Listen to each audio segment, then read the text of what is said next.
이 건물이 드디어 이제 섰구나. 그러고 나서 그리고 또 항상 놀라죠. 내가 의도했던 느낌이 아닌데. 그 다음에 이제 마감재가 다 붙고 나면은 그때부터 안심을 하는 거죠. 제가 이제 개인적으로 인격 수양할 때가 언제냐면 심의 들어갔을 때 그런 얘기 있잖아요. 집 한번 지으면은 수명이 준다고. 맞는 말이긴 한 것 같습니다.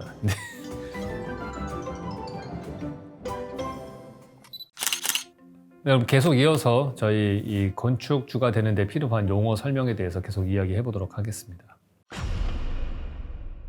보통 설계 도서라고 해서 이제 설계사무소에서 납품을 하고 이런 것들이 있는데 그 종류들이 몇 가지가 있어요. 일단 크게 설계 도면, 계산서, 시방서, 수량 산출서, 공내역서 이런 것들입니다. 근데 이게 뭐냐면 설계 도면은 아시겠지만 이게 어떤 식으로 치수로 돼 있고 어디에 뭐 계단이 있고 뭐 이런 것들 다 디테일하게 무슨 재료가 쓰이고 이런 것들이 설계 도서에 들어가는 것들이고요. 그리고 계산서라고 하는 거는 예를 들어서 내가 특수한 구조를 한다든지 이런 걸 할 때 이게 안 무너지는 건지 검증이 돼야 되잖아요. 이제 구조 엔지니어들 이런 사람들이 계산한 게 있을 거 아니에요. 이제 그런 계산서들이 첨부가 되는 경우들이 있어요. 여러분들이 이제 건축 설계 하시면서 약간 골치 아플 때가 언제냐면은 건축가가 뭔가를 멋있게 만들 때 캔틸레버가 길게 나올 때 멋있거든요. 여러분들 셜록 홈즈에서 그 낙수장 얘기할 때 나왔죠. 캔틸레버 길게 나오면 멋있어요. 그런데 그 캔틸레버가 3m가 넘어가면은 구조 심의를 받아야 됩니다. 여러분 아시겠지만 우리나라에서 심의 받는 거 아주 안 좋습니다.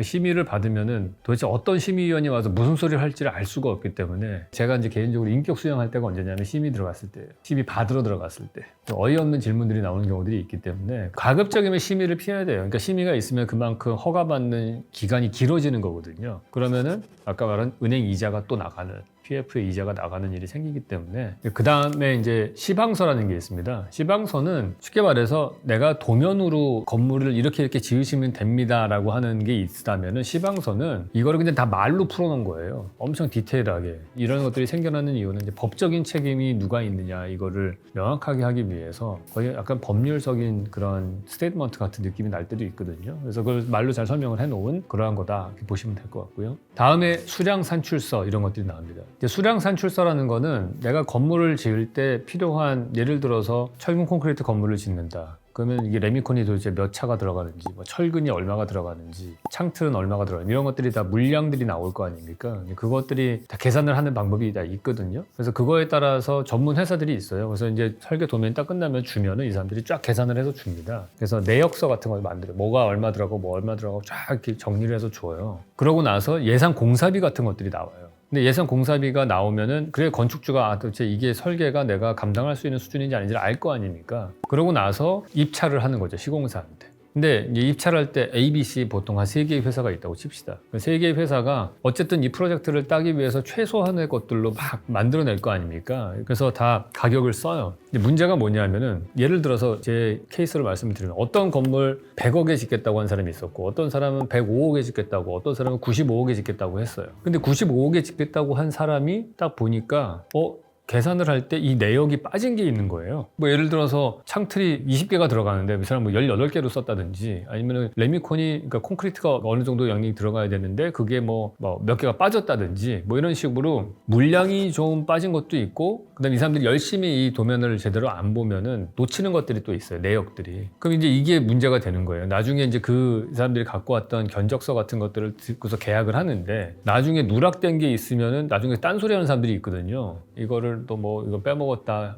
일부러 빼먹는 사람들도 있어요. 그거를 숫자를 조작하는 경우도 있고 일단 95억의 프로젝트를 딴 다음에 그러고 난 다음에 나중에 가서 그 가격 갖고서 이제 엄청나게 또 싸우는 일들이 생기거든요. 실제로 아주 제가 이제 젊은 건축가 시절에는 제대로 된 건축 시공사들하고 일을 못하고 다른 그냥 영세한 그런 사람들하고 일을 했을 때 이 사람들이 이제 어려우니까 프로젝트를 일단 따기 위해서 가격을 엄청 낮춰서 들어와요. 그런데 나중에 계속해서 무슨 이 핑계 저 핑계 돼가지고 계속 올리는 경우들이 많습니다. 그래서 항상 최저가 입찰이 좋은 거는 아니라고 봐요. 그때 이제 이런 그 누락되는 거를 막기 위해서 하는 방법 중에 하나가 공내역서라는 걸 줍니다. 그러니까 비어있는 내역서라는 거죠. 그래서 이 항목만 딱 적혀 있고요. 그 옆에 가격은 다 비어있는 것들이에요. 그럼 내가 이 공내역서를 주면은 그러면은 그 공내역서 안에서 숫자만 채워 넣어가지고 공사비를 이렇게 하는 경우가 있어요. 그러면 이제 누가 일부러 누락되거나 그런 것들이 없겠죠. 그래서 이제 이게 뭐 프로젝트마다 다 다릅니다. 어떤 경우에는 공내역서 주는 게 유리하고 어떤 건 안 주는 게 더 낫고 뭐 이래서 사실은 어떤 게 정석이다 이렇게 말하기는 좀 어려운 것 같아요.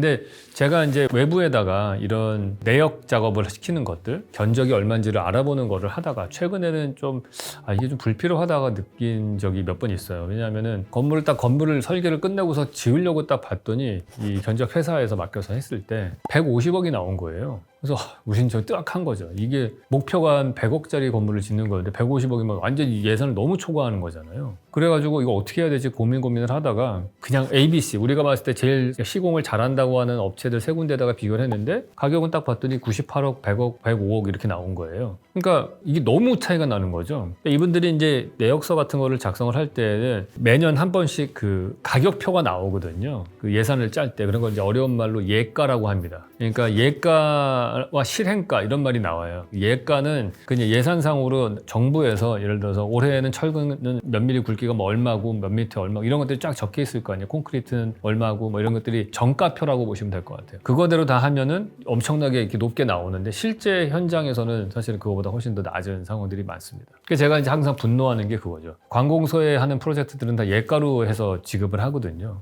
예가로 지급하는데 만들어진 공사 퀄리티는 실황가는 정말 이게 도대체 얼마나 예가의 한 반값에 한 건지 의심이 들 정도의 퀄리티가 나오니까 중간에 이거를 떼먹고서 재하청을 주는 경우들이 몇 번 있는 거죠. 그렇기 때문에 우리의 세금이 줄줄 새는 그런 일들이 생겨나는 거죠. 그래서 그런 과정들을 좀 투명하게 더 정확하게 할 필요는 있는 것 같아요.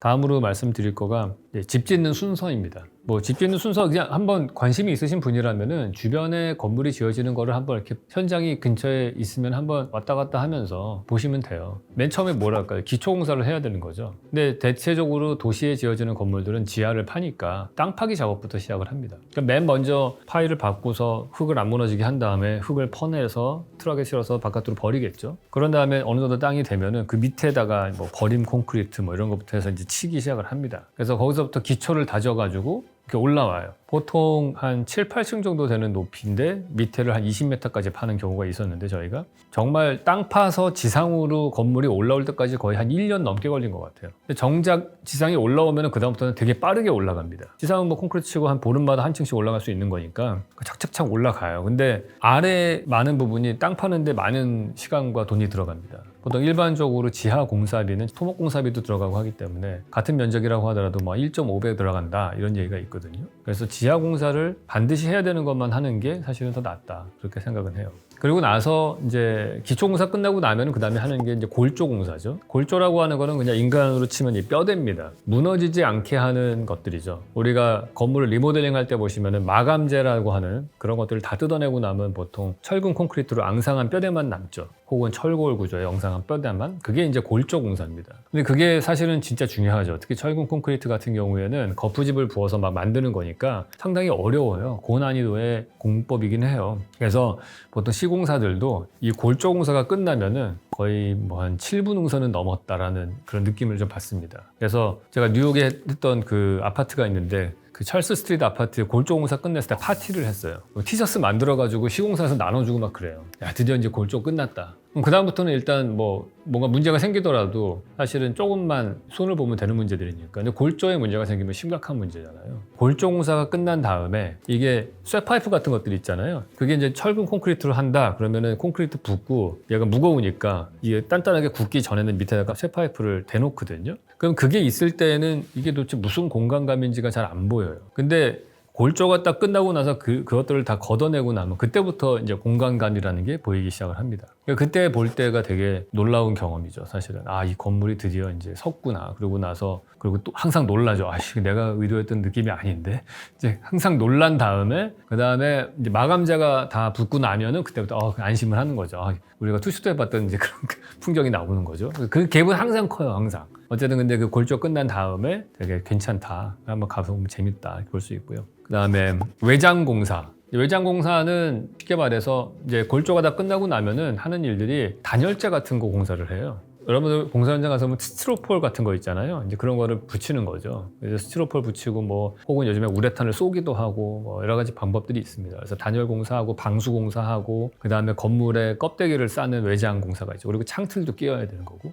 그러고 나면은 뭐가 남겠습니까? 인테리어 공사가 남죠. 그걸 내장 공사라고 하죠. 그래서 내장 마감재를 뭘 할 거냐, 뭐 석고보드로 마감할 거냐, 뭐 벽지로 할 거냐, 아니면 시멘트 바르는 그냥 미장 마감으로 할 것이냐, 화장실 같은 경우는 타일을 바를 것이냐, 거기다가 방수를 먼저 해야 되는 거고. 여러분들이 건물 지으실 때 제일 돈이 많이 들어가는 것, 그러니까 단위 면적당 돈이 제일 많이 들어가는 공사는 화장실 공사라고 보시면 돼요. 그러니까 오피스 건물보다 주택, 주거, 이런 아파트 뭐 이런 것들이 공사비가 더 좀 높은 이유는 뭐냐면, 오피스는 사실 보면은 그냥 텅 비어있는 공간에 나중에 가구를 갖고 들어와서 깔면 끝나는 거잖아요. 그런데 주거나 이런 것들은 부엌도 있어야 되고 화장실이 있어야 되는데, 특히 화장실 같은 경우가 제일 힘든 공사인 게 방수 공사를 다 해야 되는 거예요. 그러니까 그런 물을 많이 쓰는 공간이 사실은 이 단위 면적당의 공사비가 많이 들어갑니다. 최근 집들은 또 옛날같이 뭐 한 가족에 화장실 하나 쓰는 게 아니잖아요. 화장실이 좀 평수만 올라가도 2개, 3개로 막 늘어나기 때문에 이 공사비가 점점 늘어가는 이유 중에 하나이기도 해요. 이 내장 공사가 사실은 되게 어려운 부분인 것 중에 하나, 특히 이제 주거 같은 경우에는 건축주의 테이스트에 따라서 그 사람의 주관적인 판단에 따라서 왔다 갔다 하는 부분이기 때문에 공사를 했다가 다시 뜯으라고 했다가 왔다 갔다 하는 경우도 좀 많습니다. 그래서 내장 공사 되게 힘든 부분이고요.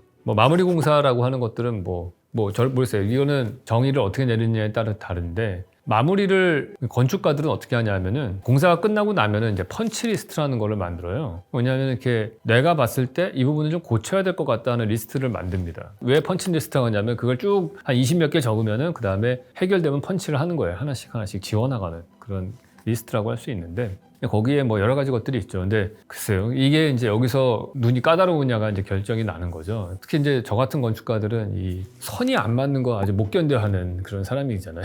그러니까 줄이 안 맞으면 되게 괴롭습니다. 그래서 그런 줄을 어떻게 맞출 것이냐, 아니면 걸레바지를 튀어나오게 할 거냐, 들어가게 할 거냐, 뭐 없는 것처럼 보이게 할 거냐, 내지는 몰딩이 있느냐 없느냐, 뭐 이런 것들로 고민을 많이 하는데, 그거는 아마 셜록 홈즈 보시면서 이제 차차 여러분들이 이제 가져야 될 그러한 안목인 것 같고요. 그래서 기본적으로 2번에 걸쳐서 저희가 건축주가 될 때 혹은 건축물을 볼 때 기본적인 어떤 데이터와 용어에 대해서 한번 살펴봤습니다. 사실은 저는 지금도 계속 설계사무소를 하지만은 지금도 계속 법도 바뀌고 프로젝트마다 너무 케이스가 다르고요. 지역마다도 또 다르고 아주 엄청난 차이가 있습니다. 이게 사람이 하는 일이다 보니까. 그래서 사실은 이 일이 무궁무진하게 변수가 많은 일이긴 한 것 같아요. 그런 얘기 있잖아요. 집 한 번 지으면은 수명이 준다고. 맞는 말이긴 한 것 같습니다.